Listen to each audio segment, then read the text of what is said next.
Ninakusalimu mtazamaji mpendwa wa Messianic Voice TV popote pale ulipo. Karibu katika kipindi chetu cha Karamu ya Neno kinachokujia kutoka katika mji wa Nakuru. Natumai unatupata vilivyo, sauti iko sawa, picha iko sawa, na hata nami nafurahia wakati wote napojua kwamba sirushi ngumi zangu hewani, kwa maana kuna mahali ambapo neno hili linafika na linaleta mabadiliko. Katika wiki hii tumekuwa katika msururu wa mafundisho ya mafanikio, na kwa hivyo leo vile pia nitaendelea kusindilia jambo hili la hali ya kila mmoja wetu kuhakikisha kwamba anapitia barabara ya mafanikio. Na kwa hivyo leo tunaangalia vipengele vya mafanikio. Tunasema kwamba kufanikiwa si bahati mbaya wala bahati nzuri, mbali ni mambo kadhaa wa kadhaa yanayofanywa na mtu anayetaka kufaulu na kisha akaweza kufaulu. Ni sawa na kusema kwamba ikiwa nyumba itakuwa imekamilika, lazima msingi uwe bora, kuta ziwe bora, milango, dirisha ziwekwa ili kwamba nyumba ile ikaweza kuwa imekamilika. Na kwa hivyo tunapoangalia hali hii ya mafanikio, tunakwama katika andiko ambalo baba wetu alimzungumzia Musa na anakuzungumzia siku hii ya leo katika Joshua 1:8. Kitabu hiki cha Torati kisiondoke kinywani mwako, mbali ya tafakari maneno yake mchana na usiku, maana ndipo utakapofanikisha njia yako, kisha ndipo utakapositawi. Ni ombi langu kwamba sisi wote tutamani kustawi na kufanikisha njia zetu kwa kuelewa vipengele muhimu ambavyo tunahitaji. Na kwa hivyo kaa pamoja nami tunapoendelea na msururu wa mafundisho. Na tuombe. Mfalme wa ajabu, Yawe Elohimu wetu, asanti kwa sababu unatutakia yaliyo mema. Mwisho wetu, katikati na hata na mwanzo ukawa ni bora, na hata mahali ambapo tumeshindwa kuanza vizuri, Baba, mahali hapa tumejielewa, tunaanza na wewe ili tukaweza kufanikiwa. Waguse wote walio na hitaji, wafungue fikira zao na macho yao, wakaweza kujua kusudi lako juu ya maisha yao. Asante kwa kituo hiki, asante kwa wanaofanikisha kipindi hiki, wape neema, wape uwezo, kwa utukufu wa jina lako tumeomba pamoja na kushukuru. Mtazamaji mpendwa, vipengele ambavyo ninavyoenda kukupatia ni moja baada ya nyingine, ni vipengele vingi mno, na natumai kwamba zile utakazoweza kuzijadili zitakuwa za manufaa kwako. Kipengele cha kwanza, ili mtu akaweza kufanikiwa lazima ukawa na maono, kile tunaita vision. Na kwa ufupi, vision ni kujua unakwenda wapi. Maono huleta mwelekeo na kusudi la maisha. Mtu asiye na maono huishi bila dira ama compass. Na kwa hivyo unaangalia maandiko ambayo yameandikwa kuhusiana na maono, Methali 28:18, ambayo inasema kwamba watu wasio na maono hukata kamba. Na katika kitabu cha Habakuku 2:2 hadi 3, mtu anaambiwa andike maono yake kwa alama kubwa, hata mtu kama anakimbia anaweza akasoma. Kwa hivyo tunapata fundisho kuhusiana na maono ni kwamba watu waliofanikiwa huanza kwa kuwa na maono yaliyo ya wazi. Unaona picha unayoitamani na inakuwa ni ya wazi kabisa mbele za uso wako, japokuwa haionekani kwa watu wale wengine. Kipengele cha pili ni maarifa, ambao ni knowledge, kujua nini cha kufanya. Na kwa hivyo ikiwa unataka kujenga nyumba, lazima ujue nyumba hiyo utaijenga nini. Maarifa hupatikana kwa kujifunza, hupatikana kwa kusoma, hupatikana kwa kufundishwa na kupata uzoefu. Kwa hivyo unapofundishwa kufanya kitu utajua kukifanya. Ikiwa umeanza kujizoesha kufanya kitu fulani, utajikuta kwamba umekuwa ni mtu wa kuzoea. Na maarifa ni muhimu sana. Kitabu cha Hosea 4:6 inatuambia kwamba watu wangu hupotea kwa kukosa maarifa. Na Methali 18 vile 15 inasisitiza kwamba hali ya kupata maarifa ni kitu cha busara. Na hivyo basi ukikosa maarifa utakuta kwamba ujinga ni adui wa maendeleo. Kujifunza kila siku huongeza uwezo wa kufanikiwa. Tunasema mara kwa mara kwamba usikubali kumaliza kusoma kwa sababu umetoka shule. Elimu ni bahari, haina mwisho. Lazima unaendelea kuwa ni mtu ambaye unasoma mara kwa mara. Kipengele cha 3 tunaenda kwa haraka kwa sababu vipengele ni vingi na ni heri ukavinakuu mahali ukaweza kuvitumia. Tuna hekima ambayo kwa Kiingereza ni wisdom, kutumia maarifa kwa usahihi. Kusoma haitoshi. Baada ya kusoma lazima ukafanya vile ambavyo umesoma. Maarifa huonyesha unachojua, lakini hekima huonyesha namna ya kutumia kwa wakati unaofaa. Na kwa hivyo tunaambiwa kwamba katika kitabu cha Yakobo 1:5, ni vizuri ukaweza kujua vile unafaa kufanya. Na katika kitabu cha Methali 4:7 inatuambia kwamba juu ya kutafuta mambo yote tafuta hekima, maana is a principal thing, ni kitu cha maana sana. Hekima ndio ufunguo wa kufanya maamuzi sahihi. Ukiwa na hekima utaweza kuamua maamuzi yaliyo ya kisawasawa. Tungali tunaingia katika hali ya kipengele cha 4 cha mafanikio. Na tunapoongea kuhusu vipengele ni vizuri ukajua kwamba, kwa mfano nikupea kujenga nyumba, nikupe mfano wa pili gari. Wakati gari linapotembea barabarani, kuna gari ambazo zimetengenezwa na vipengele zaidi ya 3,000. Na kwa mfano hata ukiangalia kawaya kafupi kanawagusa mwili wa gari na kuguza terminal ya battery mwena wa negative. Waya hiyo ikiondolewa, hata kama gari imejaa mafuta, engine iko sawa sawa, magurudumu yako sawa, lakini waya hiyo ndogo ikakosekana, utakuta kwamba gari hiyo haiwezi ikasonga. Na kwa hivyo ni vipengele vingi ambavyo mtu huvitumia ili kwamba akaweza kuwa ni mtu aliyefanikiwa. Kipengele cha 4 ni imani, kumtegemea Yawe. Bila Yawe ni vigumu sana kufaulu. Yanayechunga mji bila Yawe hawezi, anafanya kazi ya bure. Imani hutupa ujasiri wa kusonga mbele hata pale ambapo hatuoni matokeo mara moja. Imani ni bayana ya mambo yasiyowezekana, yasiyoonekana. Unafurahia japokuwa hayajaonekana kwa watu wengine.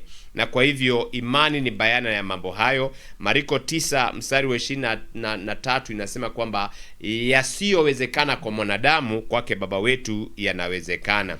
Waibrania 11:6 inatuambia kwamba ni bayana ya mambo yasiyoonekana, na bila imani ni vigumu sana kumpendeza Baba wetu Yawe. Bila imani hatuwezi kumpendeza Yawe wala kutembea katika kusudi lake. Vipengele hivi lazima ukahakikisha kwamba unavitumia barabara ili ukawa ni mtu ambaye amefanikiwa. Kipengele cha 5 tulikijadili jana na ni vizuri tukakiguzia leo kwamba tabia zako ziko namna gani? Wewe ni nani? Iwenda ikawa kwamba unasema wewe umeokoka lakini tabia zako zinakataa.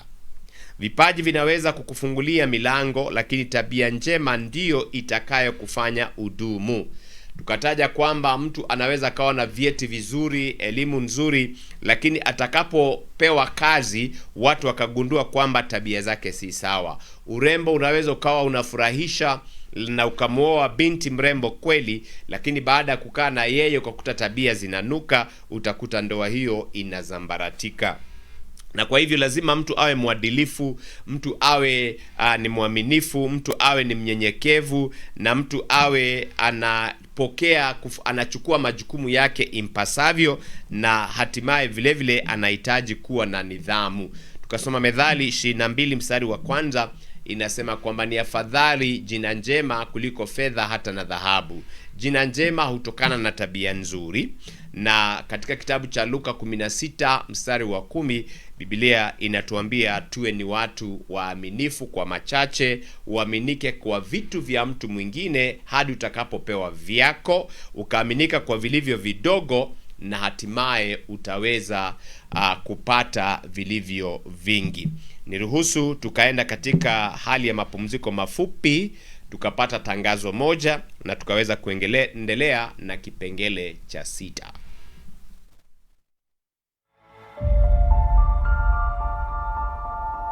It's my joy that you have joined me as we walk and work for kingdom prosperity.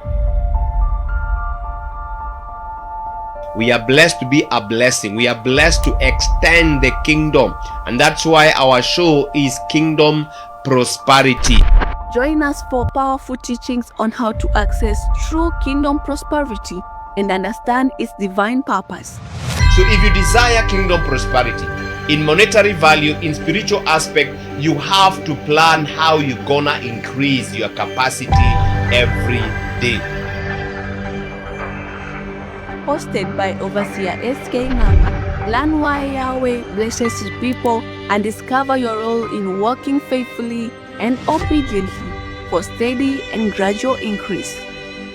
This is a program that will help you understand how prosperity is connected to kingdom service, stewardship, faith, and extending Yahweh's plan on earth.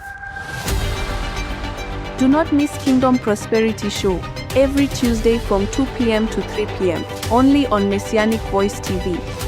Remember Yahweh your Elohim, for it is He who gives you power to get wealth. Deuteronomy 8:18. Welcome to Kingdom Prosperity Show on Messianic Voice TV.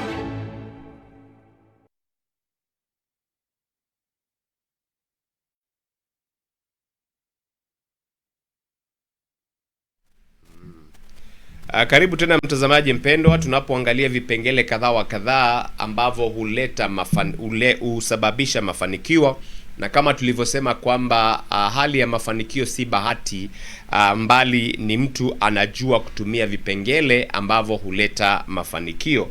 Na kipengele cha 6 ni hali ya kuwa mtu wa bidii. Hakuna mafanikio ya kudumu bila kufanya kazi kwa juhudi. Methali 10:4 inatuambia kwamba mtu anayefanya kazi kwa mkono mlegevu huwa masikini, lakini mtu anayefanya kazi kwa bidii huwa tajiri. Na kwa hivyo kuwa na imani si kusema kwamba unaondoa bidii, mbali lazima tukawa ni watu wa bidii, watu wanaofanya kile wanafaa kufanya hata kama unasikia mwili hautaki. Bidii huzaa matunda, uvivu huzaa umasikini.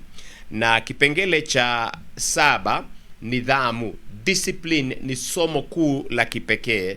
Nidhamu ni uwezo wa kufanya jambo sahihi hata kama halipendezi au ni ligumu. Nidhamu ni kufanya kile unafaa kufanya na si lazima ukawa kwamba unachungwa ama unaangaliwa. Na kwa hivyo Mtume Shaulo anasema katika kitabu cha Wakorintho wa kwanza 9 ukisoma mstari wa 24 hadi wa 27, na hapo labda ningeomba tukaweza kusoma kwamba si mambo yote unaweza kuruhusiwa kufanya, lakini hayo unayofanya ukumbuke kwamba sio yote ambayo ni ya dhamani. Inasema hivi: je, haujui ya kuwa wale washindanao kwa kupiga mbio upiga mbio wote, lakini apokeaye tuzo ni mmoja tu? Pigeni mbio namna hiyo ili mpate. Na kila ashindaye katika michezo hujizuia katika yote. Basi hayo hufanya hivyo kusudi wapokee taji iharibikayo. Basi sisi tupokee taji isiyoharibika. Hata mimi napiga mbio vivyo hivyo, kama asitaye, napiga ngumi vivyo hivyo, si kama apigaye hewa, mbali na utesa mwili wangu na kutumikisha, isiwe nikisha kuwahubiria wengine wengi, mwenyewe niwe mtu wa kukataliwa. Na kwa hivyo unakuta mtu mwenye nidhamu hupitia katika barabara panda. Kuna vitu lazima ukajinyima, kuna mahali ambapo lazima utakosa kwenda. Na kwa hivyo katika hali hiyo ya kujinyima kule, unakuta kwamba wewe ni mtu wa nidhamu, na nidhamu lazima ikawa ni kipengele kimoja ambacho yeyote aliyefanikiwa ukimuuliza atakwambia kuna vitu aliamua ataachana navyo ili awe na afya nzuri. Lazima awache utamu wa vitu fulani ambavyo vinaathiri afya. Fundisho katika hali ya nidhamu, tunakuta kwa nidhamu ndiyo daraja ya kutoka kwenye ndoto hadi mafanikio. Ukiwa na nidhamu, umeona maono, lakini kuyaleta yale maono yakaonekana katika hali ya mafanikio, lazima uwe ni mtu ambaye ana nidhamu, ni mtu ambaye ana discipline. Kipengele cha 8 ni uvumilivu. Mvumilivu hula mbivu, Mswahili husema. Njia ya mafanikio huwa na changamoto nyingi. Wanaovumilia ndio wanaofanikiwa mwishowe. Wagalatia 6 mstari wa 9 inasema usichoke kutenda mema. Kwa hivyo uvumilivu ni kuonekana kwamba unajaribu tena. Mfano mwingine ni mtu ambaye yuko kule Kware, anataka kupasia jabali la mawe, analigonga mara ya kwanza na ya pili hata na ya tatu, na unakuta kwamba hauoni hata mpasuko, lakini katika kugonga kwa labda mara ya 100 unakuta yule mwamba umepasuka kiwango kikubwa. Ni katika hali ile ya kugonga mara 1, mara 2, mara 3, huo ndio unaitwa uvumilivu. Unakaa pale pale na matumaini makubwa, umepanda, unavumilia hadi utakapovuna. Tuangalie kitabu cha Warumi 5 mstari wa 3 na kuendelea. Kitabu cha barua kwa Warumi 5 mstari wa 3 inasema hivi: wala si hivyo tu, ila namfurahi katika dhiki pia, mkijua ya kuwa dhiki kazi yake ni kuleta subira, na kazi ya subira ni udhabiti na wa moyo, na kazi ya udhabiti wa moyo ni tumaini. Mstari wa 5, na tumaini halitahayarishi, kwa maana pendo la Yawe limekwisha kumiminwa katika mioyo yetu na Roho Mtakatifu tuliyepewa sisi. Kwa hivyo mtazamaji mpendwa, ukiangalia watu ambao walifanikiwa, kuna wakati wa kuvumilia, anajaribu, anaanguka, anajaribu, anaanguka, anajaribu, anakosa, anajaribu tena na tena na tena. Mfano ambao unatisha ulimwengu ni ule mfano wa Anderson ambaye alijaribu kitu kimoja kwa mara 10,000, na mara ya 10,000 ndipo alipopata suluhu ya shida aliyokuwa anaiona na maono aliyokuwa ameyaona, na akajaribu mara 9,999 akianguka, lakini katika mara ya 10,000 basi akajikuta kwamba ni mtu ambaye amefaulu. Usikate tamaa kwa sababu ya vikwazo vya muda. Usikate tamaa kwa sababu watu wamekuambia kwamba hauwezi. Na kipengele cha 9 ni mahusiano. Ukitaka kwenda kwa haraka sana, kimbia mbio peke yako. Lakini ikiwa unataka kwenda mbali sana, enda na watu. Na kwa hivyo utakuta kwamba ikiwa utafanya jambo ufanikiwe ukiwa peke yako, jambo hilo ni lidogo. Mambo makubwa na mafanikio makubwa yanahitaji kuwa na watu wengi, na kwa hivyo lazima ujifunze kuhusiana na watu wengine vizuri, maana hauwezi ukafanya mambo yote kwa peke yako. Hakuna anayefanya peke yake.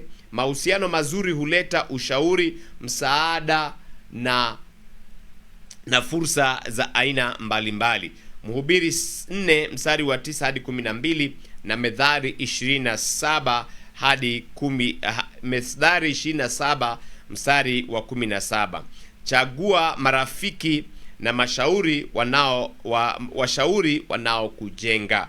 Tuangalie maandiko hayo katika kitabu cha Mhubiri 9 Mhubiri 4 mstari wa 9 na kuendelea. Kitabu ni cha Mhubiri, kitabu cha Mhubiri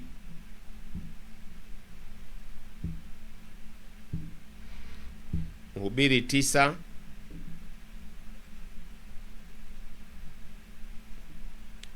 kitabu ni cha Mhubiri 4 mstari wa 9. Mhubiri 4 mstari wa 9 hadi 12 imeandikwa: afadhali kuwa wawili kuliko mmoja, maana wapata ijara njema kwa kazi yao. Kwa maana wakianguka mmoja wao atamuinua mwenzake, lakini ole wake aliye peke yake angukapo, wala hana mwingine wa kumuinua.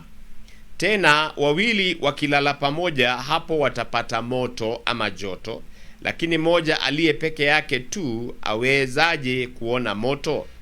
Hata ikiwa mtu aweza kumshinda yule aliye peke yake, wawili watampiga, wala kamba ya nyuzi 3 haikatiki wepesi. Andiko hilo linatuonyesha umuhimu wa kuwa wengi katika kufanya jambo, na vile vile ukiwa peke yako unaweza ukaanguka ukakosa mtu wa kukuinua. Na kwa hivyo mafanikio yanatufundisha kuwa ni mtu ambaye anajua kuhusiana na watu wale wengine vizuri. Methali 27 mstari wa 17 na tukasoma Methali 27 mstari wa 17 imeandikwa, chuma hunoa chuma, ndivyo mtu aunoavyo uso wa rafikize. Mwalimu wangu mmoja anayefunza hali ya uongozi huwa anasema kwamba ukiwa una idea moja ni safi, lakini idea zikiwa za watu wengi ni bora hata na zaidi. Na kwa hivyo katika jambo lolote unalolifanya linakuwa na mafanikio makubwa pale unapojifunza kuchagua marafiki watakao kushauri na watakao tembea na wewe katika barabara ya mafanikio. Na jambo la kumalizia katika siku hii ya leo, kipengele cha mwisho, ni ile hali ya maombi na kumtegemea Yawe. Juhudi za mwanadamu ni muhimu, lakini mafanikio ya kweli hutokana na baraka za mtakatifu Baba wetu Yawe. Zaburi 127 yasema, mlinzi hata akiulinda mji na wasiwe na Yawe afanya kazi ya bure. Kwa hivyo bidii peke yake haijatosha. Na kwa hivyo Wafilipi 4 inatuambia kwamba tumjulishe mambo yote kwa kuomba na kumwongojea ili akaweza kufanya mafanikio yetu yakawepo. Na jana tulipokuwa tunaangalia funguo za mafanikio, tuliona hakuna mafanikio kama hauna uhusiano mzuri na yeye aliyekuumba. Maana amekuumba akiwa na kusudi, na kwa hivyo usipoelewa kusudi lake, basi utakuwa ni mtu wa kupotea. Na kupitia maombezi tunaweza kuwa tunasema tunamtegemea Baba wetu. Katika maombezi tunaweza kusikia sauti yake. Mkabidhi Yawe mipango yako na uombe mwongozo wake kila siku. Kwa hivyo kanuni ya mafanikio, vile tumepata kupitia vipengele ambavyo tumevijadili, tumeona kwamba tunahitaji kuwa ni watu wa maono, tunahitaji maarifa, na maarifa yale tukaweza kuyatumia kwa hekima, na vile vile tunahitaji kuwa ni watu wa imani, watu walio na tabia njema, watu wenye bidii, mtu wa nidhamu, mtu mvumilivu, na mtu ambaye anafanya mambo kwa mahusiano mazuri. Na kisha tukimalizia na kipengele cha 10 kuomba, basi utakuta kwamba utapata mafanikio ya kudumu. Na hivyo basi tunamalizia tukisema kwamba mafanikio ya kweli si kuwa na mali nyingi pekee, mbali ni kutimiza kusudi la Yawe, huku ukikuwa kiroho, kiakili, kiafya, kijamii na kiuchumi. Kila kipengele kati ya hivi ni muhimu. Vinapounganishwa na kumtegemea Yawe, hujenga maisha yenye mafanikio ya kudumu na yenye baraka. Usisahau kukariri kitabu cha Methali 4 mstari wa 7 ambayo inasema, hekima ndiyo kitu kikuu, basi jipatie hekima. Naam, kwa mapato yako jipatie ufahamu. Jipatie hali hiyo ya kufanikiwa kwa sababu ya kuweka vipengele, baadhi ya zile nimekutajia na vingine vingi ambavyo sikuweza kupata muda wa kuweza kuvielezea. Na hadi tutakapoonana katika kipindi kingine, ni mimi wako Overseer SK Ng'ang'a, nikikutakia wiki njema na vile vile pia hata na siku yenye mafanikio. Yawe akubariki na kukulinda. Yawe akuangazie nuru za uso wake na kukufadhili. Yawe akuinulie nuru za uso wake na kukupa amani, katika jina la Mwokozi wetu Yeshua HaMashiach.